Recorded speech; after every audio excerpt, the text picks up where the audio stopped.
Episode 232 of the Read to Lead podcast is brought to you by cloud accounting software FreshBooks. Get access to all of FreshBooks features free for 30 days when you go to freshbooks.com/read to lead and enter Read to Lead in the How Did You Hear About Us section.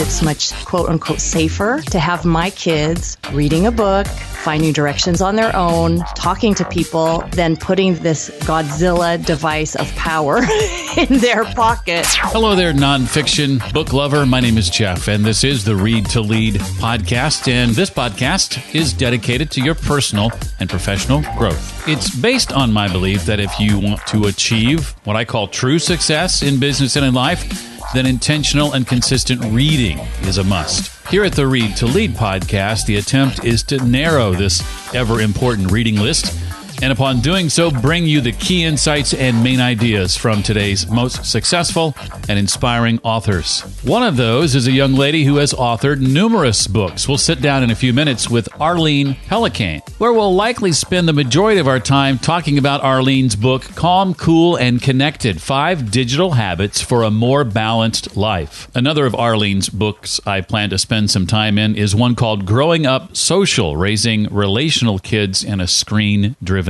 World. To that end, I'll ask Arlene to share details about the impact that our dependence on technology is having on us, how to determine if your kids are addicted to tech, and if so, what to do about it. We'll, of course, discuss the benefits of technology as well, and much, much more. You know, I am so thankful to companies like our sponsor, cloud accounting software FreshBooks. Without them, putting out this content week after week would be much more cost prohibitive. One of the ways you can express your thanks to them is by signing up for their free 30-day trial. You get access to all of FreshBooks features during that time. They don't take credit card information from you, so there's no obligation to keep going beyond the 30 days. But in the meantime, you get to try out a really cool product and see if it's right for your business. And know that my recommendation for FreshBooks cloud accounting software doesn't come from a place of them asking me to say nice things about it. Not at all. It comes from having used the product in my own business for nearly a decade. You should know that I get a number of requests for sponsoring the show. The overwhelming majority I say no to. Why do I turn down so many? Because I only want to share with you the products and services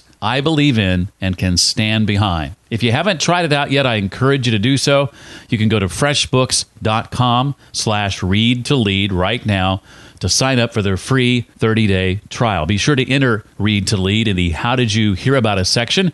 One more time, that address is freshbooks.com/read to lead.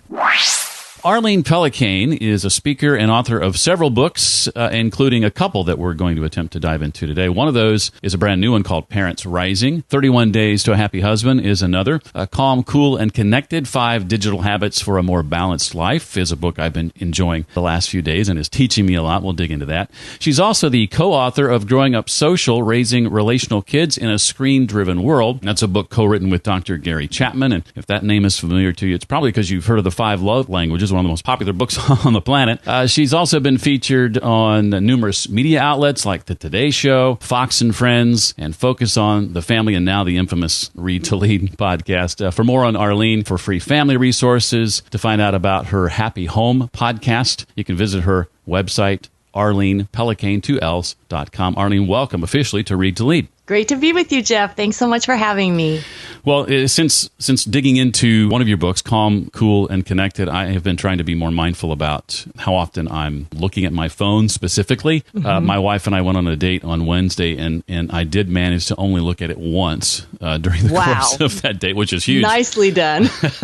I've used apps, and I'm trying to remember the names. I think one of them is called Moment or Momentum or something like that, that is supposed to help you sort of curb how much you use a device like that. And I find that I use it for a time, and then I stop using it. And I'm wondering if maybe you can help shock me and others into changing this particular habit and others related to technology. What impact, I guess, is what I'm trying to say, is this dependence on technology having on us ultimately? Yeah, we like to think of ourselves as independent, like not needing anything, and that technology is helping us to become more effective and it's giving us more quality time moments. But look at us, like here we're talking about this and we have apps to regulate how we use our devices. We go on dates, and if we only touch our phone once, that's like an unusual accomplishment, right? Right, So exactly. it's like, what has happened to us? And I think it is just the realization of just kind of coming out of the matrix and thinking, am I using my phone too much? And am I not really connecting to people? Because the phone,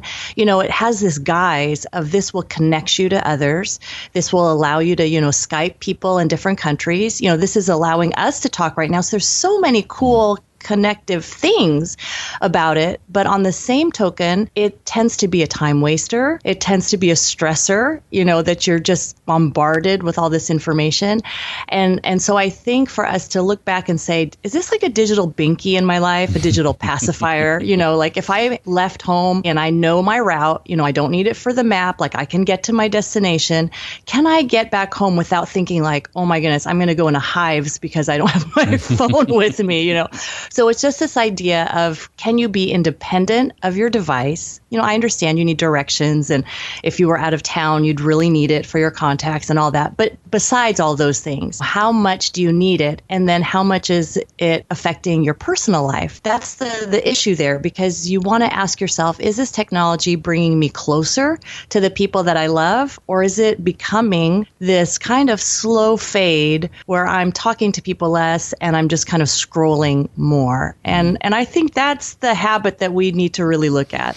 Now, related to that, and let me preface this by saying I am not a parent, and so I ask this somewhat reluctantly, or comment on it somewhat reluctantly, but I see parents who are giving their children these devices at a very young age, and other parents who seem to do well at holding off on that. The ones who are giving in, if I can say that, especially with phones, seem to want to do that a lot of times because of safety reasons. Yeah. What are your thoughts and opinions surrounding children and how young or at what age they should be participating in having a cell phone or a smartphone, that sort of thing? It's a great question. I can come to you with my own children who are in 4th grade, 7th grade, and 9th grade. So I'm representing an elementary, middle, and high school. Perfect. And we live in San Diego. They all go to public school. All of their schools have more than 1,000 kids in them. So we're not living under a rock somewhere. And none of my kids have cell phones, including my 9th grader. So that's very unusual. And none of them have personal iPads, although we have Chromebooks and iMacs in the house for homework, but none of them have personal devices. And so just you can see from my choices, I've kind of chosen to do something very different. And I say this not to condemn like, oh, you gave your child an iPad, shame on you. So not that. But what I found for myself is it's much, quote unquote, safer to have my kids reading a book, finding directions on their own, talking to people. That's much safer for me than putting this Godzilla device of power in their pocket so they can talk to whoever they want. They can watch whatever they want. You understand. To me, it's safer for my son to bike to school, which he does, 3 miles there, 3 miles back. It's safer for me to send him without a phone and let him rely on his own wits like we used to, than give him a phone and then risk that addiction. Now, is every child going to become addicted? No. But you talk to pediatricians and they will tell you there is a seismic shift in our culture. Up to 40% of our kids could become addicted to video games, to social media. And why do I want to give my child that kind of crutch in their 20s and beyond, where it's like, oh, I've got to play this game for 3 hours. Oh, I have to check on social media before I do anything else, So I want my kids to be independent of that. And to me, the safety is in pushing that back. I love to tell parents Bill Gates did not give his kids cell phones until they were in high school. And if it's good enough for Bill Gates, it is good enough for me. But I certainly think not in elementary school. My child is in 4th grade, Lucy, our youngest. And I see a lot of cell phones at school, at elementary school. And I see these kids walking into school, walking out of school with their heads buried in their phones, where maybe they used to be riding bikes. They used to be chatting and talking and laughing together. And you see it at a very young age, this dependence on devices. So for elementary school, I would definitely have the boldness to say, wait, do not give your 4th, 5th, or 6th grader a phone, or else you're going to deal with, as I was just talking to a mom, with a 6th grader who has friends who are dealing with depression, suicide, cutting. And these are friends from 2-parent homes where you would think, why are you so depressed? But they're surrounded by these television programs, social media, all these things where it's like kind of cool to have all these problems. And you see that. And that, my friends, is something I would want to guard my child against. Well, I just want to say I didn't have a cell phone until I was 27. Yeah. But that may have had something to do with the fact that they weren't around until I was exactly 20. So. Well, related to some of that, in your opinion, what kind of impact, Arlene, is the constant stream of social media having on our culture as you see it? Kids and adults, right? So I think there is this hyper dependence on what other people think of us. You know, we've always cared, what do other people think of us? But now we post a picture and it's like, okay, did anybody like that? Okay, are they responding? You know, and it's just, we're waiting. What's going to happen? And yes, some of that is very legitimate in business, but some of it is like, hey, just live your life. And it's okay if people, you know, like it or don't like it, or the algorithm changed or whatever. And so we're so wrapped up in that. And so I think it has made us hyper aware of what other people think of us. And for many of us, that's to our detriment, that we are spending too much time worrying and comparing and looking, oh, she went on that vacation. Oh, he is, you know, just hit this list and is so successful. What about me? And so we just have this constant comparing that is now in our pockets that we can look at. And then it really puts that focus on put your best foot forward. Like you've got to look good. And I mean, that's okay. No one wants to put their worst foot forward. I mean, that makes sense. But it is just this constant. So it tends to be, you know, more shallow, that we have that width of so many contacts, but it's not as deep. So you might have 3,000 friends on Facebook, but when was the last time you entertained people in your own home and had, you know, 2 people over for dinner and had a nice conversation? You might think, well, that hasn't happened for a long time. So we have this huge network of a lot of people that we feel like we know, but if you had, let's say, a family catastrophe, who's going to come over and sit with you? You know, if you're going to have dinner with some you crave community, you know, who's going to come over on Friday night? And those are the relationships really that pay off. And so I think this constant social media gives us the guise of like, oh, we have so many friends, but then we're still lonely and we still need that time and connection with people. You make a good point. My wife and I just had 3 other couples over about 2 or 3 weeks ago for a cookout, which is something that we hadn't done in I can't remember when. And we left that asking ourselves, why haven't we done that more? Why are the times we do that so few and far between? And the conclusion that I came to was, well, we kind of feel like we're conversing with these folks on a regular basis through our devices, but that doesn't replace sitting down face to face with people, obviously. And it was such an eye-opening experience for, I mean, it sounds silly, but to just look at that and go, gosh, we need to be doing this more often and not depending on those other forms of communication so much. Yeah, you can think if you text back and forth, you know, for a friend, hundreds and hundreds of texts, I mean, that's good. But if you just spend 10 minutes, you know, face to face with that friend, you'd probably learn a whole lot more in just that 10 minutes of talking to each other. Yeah, totally. Well, one thing I'm guilty of that I thought of as I read Calm, Cool, and Connected specifically is when my wife walks into my office to briefly chat and how I interact with her. My back is to the door, and she'll sometimes walk in to say a few words. And if I acknowledge her at all, it's maybe me slightly turning my head to look over my shoulder, and that's about it. She gets a different angle. Yeah. And I really liked the technique you suggested when someone engages you and you're otherwise, you know, looking at a device of some kind. Yeah. You call it the pivot. Can you describe that?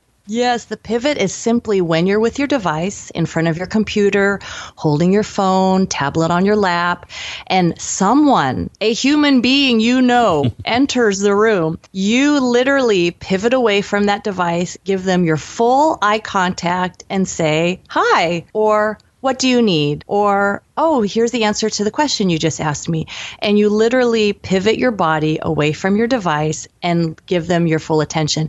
And this came when I was writing the book, Growing Up Social.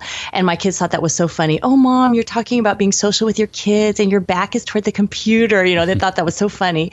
And so I developed this realizing, okay, when I hear their footsteps coming up the stairs and I know they're going to pop up in that stairwell right into my writing loft, So when I heard those footsteps, I would literally pivot my chair.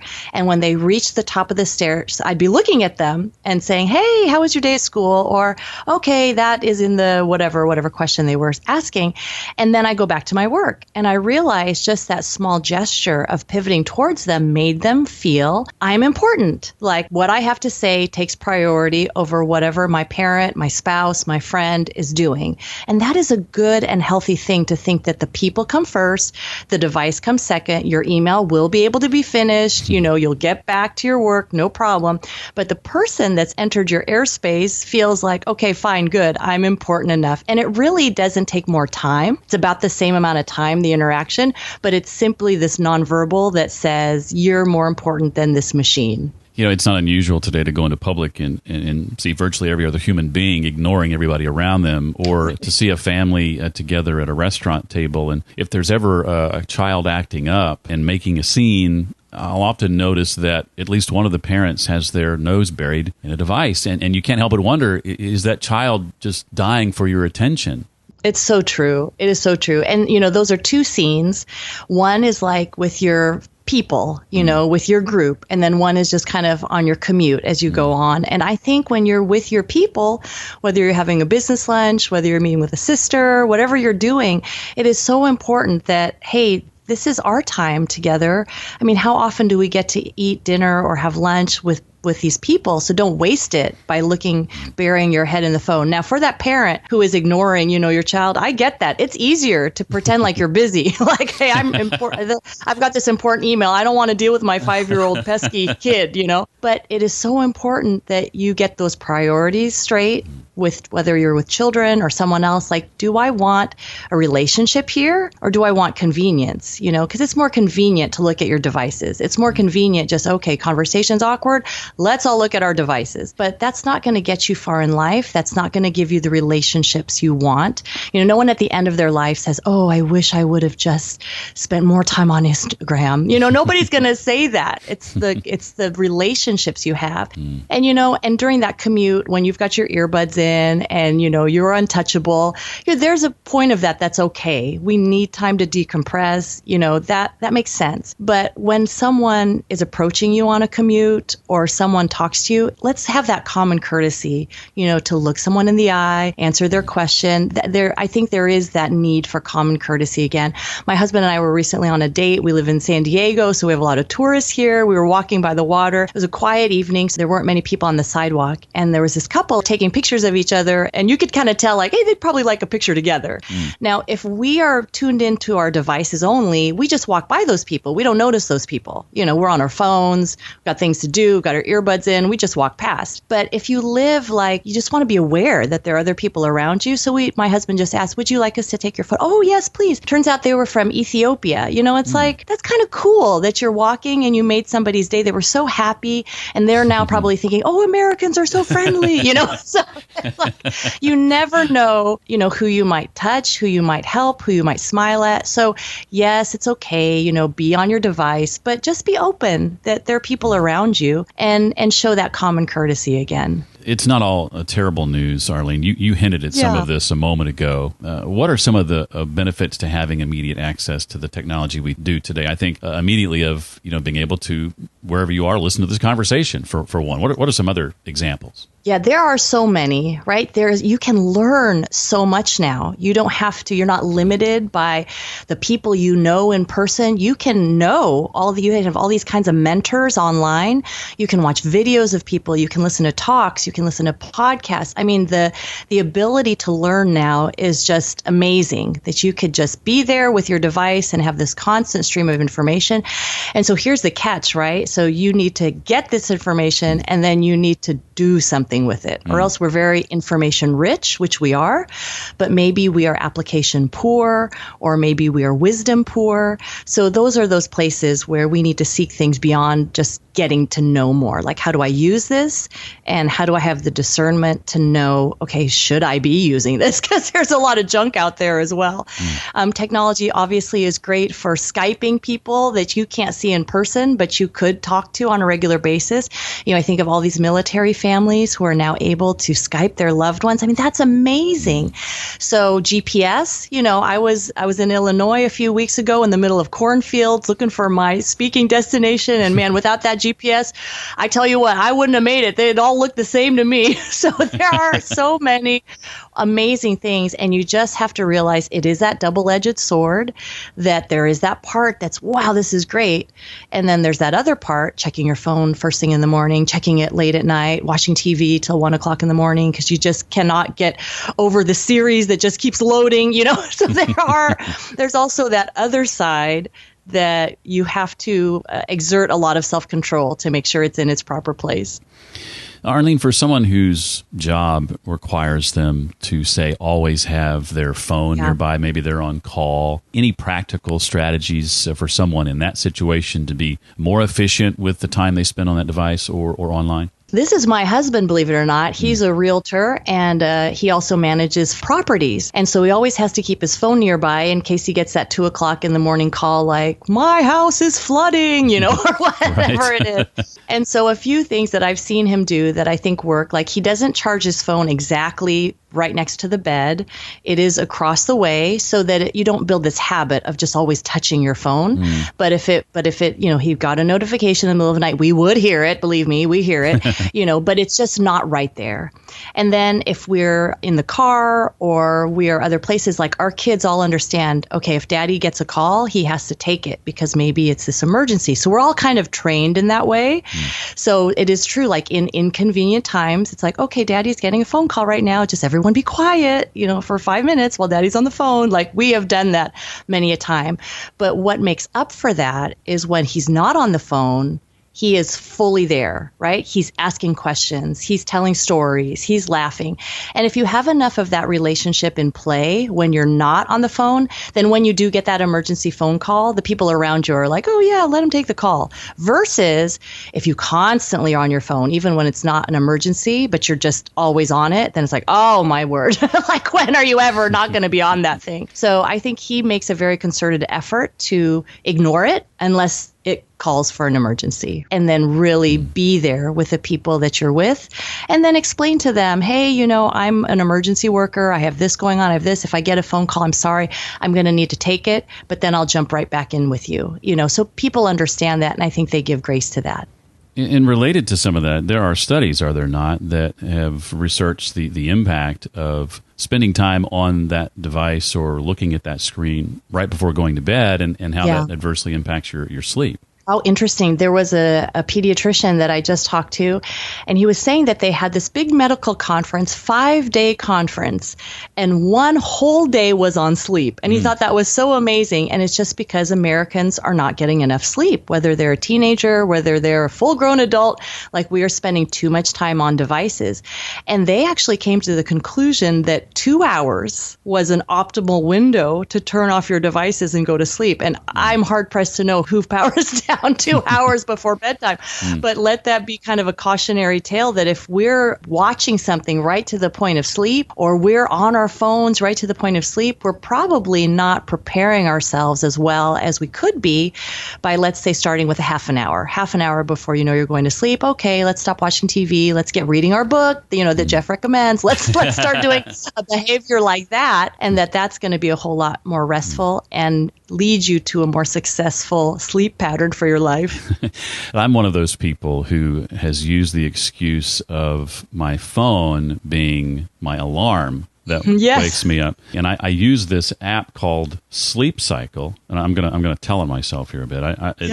And the point of the app is just it lets me know each morning, well, how much did I really sleep last night? How much was it deep sleep? And that's been my reason for having it next to me primarily, other than the alarm. And here's two things I've recently realized. Number one is with the sleep cycle app, what am I really doing, as you said before, with that information? And the answer is nothing. It's just curiosity. Sure. And the other thing is, I haven't woken up to the alarm, and I don't know how long. I've got 3 dogs who at some point in the night are in bed or telling us it's time to get up and it's time for us to be fed. As I thought about those things, I realized, well, I've been saying to myself, I've been lying to myself that, I need my phone next to me. Really, I don't. Yeah, that the things that we think we need, I've got to have my phone for that. It's like, actually, I'd be just fine without it, And that is a good realization to make. And I've always thought there'd be like a market for like alarm clocks that look just like phones, so people could put their dummy phone as their alarm clock. Because so many people say that, Yeah, that's a great idea. I love that.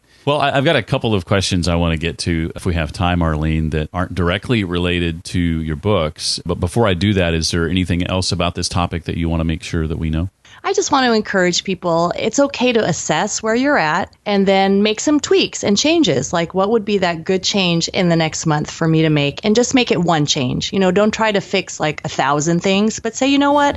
I'm going to put my phone away at meal times. From now on, when I'm with somebody and we're having a meal, I'm just going to put that person in my pocket. I put my purse in my pocket. Put that phone in my pocket. I'm going to do that. I'm going to collect phones at dinner time, in the family setting, whatever it is. Just pick something and don't give up on it after you've done it 2 days and you're like, this isn't working.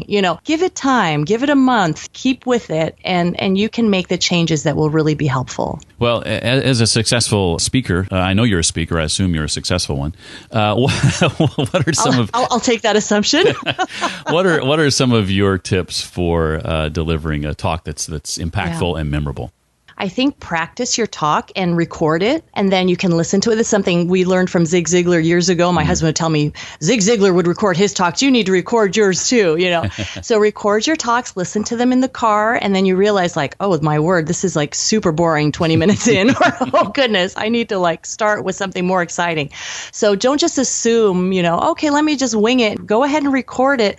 Listen to yourself. Don't be afraid of critique. So many times we're, it's like our baby, our talk. We don't want the critique, but be open to that. And then I think when you're comfortable with it, then it's more about interacting with your audience than, okay, I need to know my speech. I need to know what I'm worried about, the words that are going to come out of my mouth, and make it much more conversational. And whenever you can, use humor. People love that. It just opens people up, and life is so stressful. So if you can provide a high point, that's something that people will remember.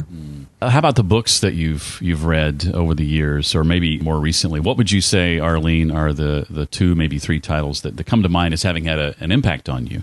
Lately, the ones that have made an impact, one is called Gist, The Essence of Raising Life-Ready Kids.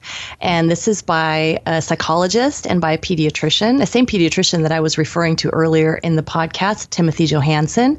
And then Michael Anderson is a co-author. And this is just this idea of how am I going to raise these kids who are ready for adulthood? That's important. So I think so many of us as parents, we were just kind of winging it, but we can seek mentors and we can seek help. So Gist, that was really helpful to me as I look at my kids. And then another book is Irresistible, and that's by Adam Alter, and it's the rise of addictive technology and the business of keeping us hooked. And then it's a very eye-opening read about this technology we've been talking about, that, wait a minute, this is not a fair fight. Like, there is a reason why I keep touching my phone and why kids are on video games and why I'm checking social media. This has been engineered, by thousands of people to make this as highly addictive as possible and rewarding to us. And, so that's an eye-opener, because it just shows you this is not a fair fight. And particularly with young people, as adults, if we're having trouble, with the addictive nature of technology, and we have, our nice brains, and they have their, 13-year-old brain, how are they going to deal with this kind of addiction? So I highly recommend that. That's very eye-opening. Related to Gist, you made me think of an article I read recently. I think it was written by a college professor, and we've all heard the term helicopter parents more recently, right. And it may have been an interview you did where I heard the term lawnmower parents. And this college professor tells a story, just one example of how he's seeing parents just come in and rescue and swoop in and save their kids too often. He gives an example of a mom coming to his office. Their college-age kid is in tow, and they've got a scheduling issue they need to fix. And the parent is doing all the leading and all the talking and getting to the crux of this problem for their college-age student who's just buried in a device probably and just following them where they go. It's the child that should be solving that problem. Was the professor's point. Absolutely. So do not go to your child's college ever, please, and ask questions. Do not do that. Oh, you're cracking me up. We didn't dig into Arlene's most recent book, which came out in April. It's called Parents Rising. But Arlene, I want to give you a chance to share a little bit about that book, the focus of the book, and tease it. Yeah, Parents Rising is a leadership book, and it will help prevent people from going to their college campuses and going to do their kids' dirty work. Because when the parents rise up and say, wait a minute, I am the leader here, and you need to learn some skills, my dear child, and I'm going to take the responsibility to teach you, then guess what? They get to grow up and they get to be adults and they can solve their own problems. Not perfectly. None of us do it perfectly, but they're going to learn how to do it. So it is this idea of what are the things in our culture that are the norms? Amusement being the highest priority, the kids calling the shots instead of the parents, all these things. So what can we do as parents to lead through this and to lead well? So this is a leadership book for parents, and I find it very encouraging when parents get a hold of it and they say, oh, my goodness, I don't have to be taking orders from my 2-year-old and my 8-year-old and my 12-year-old. Like, I actually pay the bills around here. I can do something about this. And so it is the liberation of parents that is kind of needed today. Well, I'm always reluctant to be the guy with no kids commenting on child rearing, but I did it anyway a couple of times. But you have observations, and those are valuable. That's right. I'm raising 3 4-legged kids. Yeah. Well, some of Arlene's books, again, are 31 Days to a Happy Husband. We mentioned that one. We dug specifically into concepts from Calm, Cool, and Connected, 5 Digital Habits for a More Balanced Life, as well as Growing Up Social, Raising Relational Kids in a Screen-Driven World, co-written with Dr. Gary Chapman. And again, the more recent book came out just a few months ago, Parents Rising. Her name again, Arlene Pellicane. Arlene, thank you so much for taking time to appear with us today. Thank you so much. It was so nice to talk with you. For links to the books that Arlene recommended, of course, her own books, ways to get in touch with her, including her website, podcast, and more, can all be found at the page created just for this episode. You'll find that at readtoleadpodcast.com/232 for episode 232. I'm so thankful that you listen to Read to Lead each and every week. For comments or questions, you can reach out to me directly, jeff@readtoleadpodcast.com. Thanks once again to cloud accounting software FreshBooks. If you haven't already, be sure and sign up for that free 30-day trial and get access to all of FreshBooks' features when you do. Visit freshbooks.com/read-to-lead. Well, that does it for this week. I look forward to seeing you next time. Until then, remember, leaders read and readers lead.